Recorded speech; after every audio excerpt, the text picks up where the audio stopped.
Why do animals evolve? Animals evolve to adjust to the variables that affect their species. There are 4 different types of evolution. The first type is convergent evolution.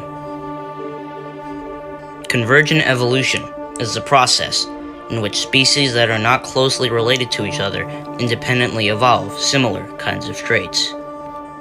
For example, sharks and dolphins both have fins. None of these organisms owe its fins to genes inherited from any of the others. Each kind of fin evolved independently, suggesting that the trait of swimming is a useful one for the purpose of survival and reproduction. These independently evolved fins are called analogous structures. The second type is divergent evolution. Divergent evolution is the process in which a trait held by a common ancestor evolves into different variations over time. A common example of divergent evolution is the vertebrate limb. Whale flippers, frog forelimbs, and your arms most likely evolved from the front flippers of an ancient jawless fish. Because they share a common evolutionary origin, these are examples of homologous structures.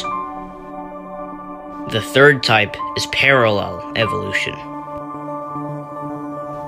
Parallel evolution is sometimes difficult to distinguish from convergent evolution.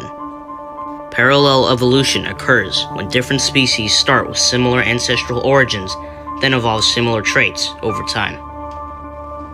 This happens because the 2 different species, though they don't necessarily share a common ancestor, experience similar kinds of environmental pressures and survive only by undergoing similar adaptations.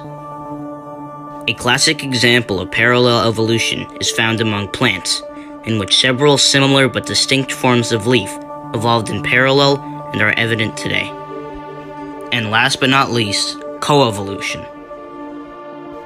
Coevolution occurs when closely interacting species exert selective pressures on each other so that they evolve together in a kind of conversation of adaptations.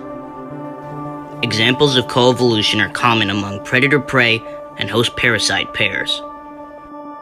More picturesque examples of coevolution occur among hummingbirds and the flowers from which they seek nectar and then wittingly pollinate. Thanks for watching, guys. Make sure to like and subscribe, and I'll see you in the next video.